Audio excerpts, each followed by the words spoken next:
Hello viewers, আসসালামু আলাইকুম। Welcome back to Rishu's kitchen.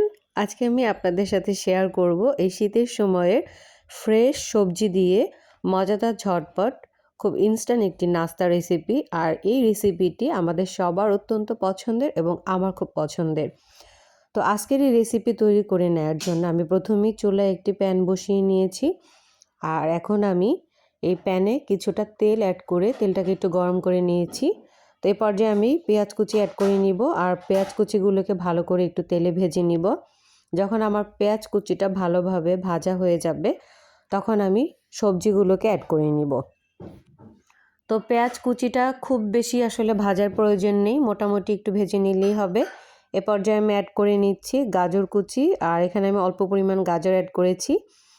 তো এভাবে আমি গাজরগুলোকে একটু ভালো করে ভেজে নিব।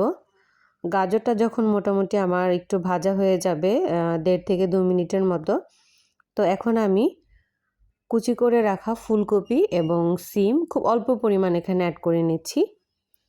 তো সবগুলো সবজি আমি ভালো করে তেলে কিন্তু কিছুক্ষণ ভেজে নেব। এটা আসলে 3 মিনিট 3.5 মিনিট এরকম ভেজে নিলেই হবে। তো এভাবে ভেজে নেওয়ার পরে আমি এখানে অ্যাড করে নিচ্ছি স্বাদমতো লবণ। আর এখন আমি অ্যাড করে নিয়েছি এখানে সয়া। এই সয়াগুলোকে আমি একটু গরম পানিতে কিছুক্ষণ ভিজিয়ে রেখেছিলাম। যখন এটা নরম হয়ে গিয়েছে তখন আমি একটু স্লাইস করে নিয়েছি। আর সয়া দিলে কিন্তু এই সবজিটা এবং সাথে সয়া দিয়ে যখন আমরা তৈরি করব নুডলসটা তখন কিন্তু খেতে খুব টেস্টি হবে। আর এই পর্যায়ে আমি অ্যাড করে নিয়েছি অল্প পরিমাণ মরিচের গুঁড়ো। তো এবার আমি সবগুলো একটু তেলে ভালো করে ভেজে নিচ্ছি। ভেজে নেওয়ার পরে এখন আমি এখানে অ্যাড করে নিয়েছি ক্যাপসিকাম কুচি।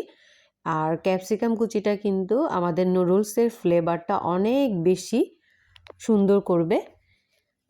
তো এভাবে সবগুলো একটু ভেজে নিচ্ছি। ভেজে নেওয়ার পরে এ পর্যায়ে এখন আমি নুডলসগুলোকে অ্যাড করে নিব। তো নুডলসগুলো আমি এখানে অ্যাড করে দিচ্ছি। আর আমি এখানে 3 প্যাকেট নুডলস নিয়েছি।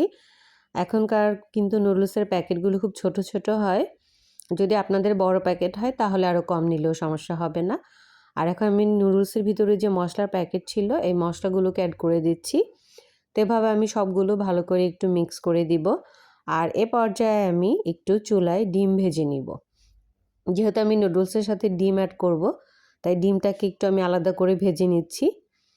ডিমটাকে আমি খুব বেশি ভাজবো না, এটা কিন্তু আমি খুব লো ফ্লেমে ভেজে নিব।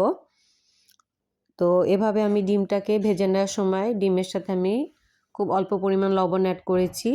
ডিমটা মোটামুটি ভাজা প্রায় শেষের দিকে। এ পর্যায়ে আমি ডিমগুলোকে তুলে নিয়ে নুডলসের সাথে অ্যাড করে দিব। তো এভাবে অ্যাড করে দেওয়ার পরে এখন আমি এখানে অ্যাড করে দিচ্ছি টমেটো কুচি। টমেটো কুচিটা শেষে দিচ্ছি যাতে টমেটোটা খুব বেশি সিদ্ধ না হয়। আর এখন আমি একটু কাঁচামরিচ কুচি অ্যাড করে নিয়েছি, আর অ্যাড করেছি এখানে 1.5 কাপ পরিমাণ পানি। তো এভাবে আমি ভালো করে মিক্স করে দিয়ে এটাকে একটু নেড়ে চেড়ে দিব। আর এ পর্যায়ে আমি অ্যাড করে দিব একটু টমেটো সস। আর ঝালটা আসলে নির্ভর করে, আপনারা অনেকেই আছেন যারা ঝাল কম খান, তারা কম ঝাল দিবেন। আমি ঝালটা পছন্দ করি তাই আমি এখানে কাঁচামরিচ কুচি কিন্তু বেশ ভালো পরিমাণ দিয়েছি। এবার আমি ঢাকনা দিয়ে ঢেকে দিয়ে রাখবো। আর এখন আমি ফিরে আসলাম 5 মিনিট পরে। হ্যাঁ, আমার নুডলসটা একদম তৈরি হয়ে গিয়েছে। এখন আমি চুলাটা অফ করে দিব আর নুডলসটাকে তুলে নিব। তো এখন শুধু পরিবেশনের পালা। আর আপনারাও এভাবে খুব ঝটপট নুডলসটা তৈরি করে নিতে পারবেন। সাথে অনেকগুলো সবজি অ্যাড করে নেবেন, খুব মজা লাগবে, টেস্টি হবে আপনাদের কাছে। তো ভালো লাগলে অবশ্যই লাইক দিবেন, লাইক দিয়ে কমেন্টস দিবেন, শেয়ার করবেন সকল ফ্রেন্ডসদের সাথে। আর নতুন নতুন রেসিপি পাওয়ার জন্য অবশ্যই সাবস্ক্রাইব করে নেবেন। আল্লাহ হাফেজ।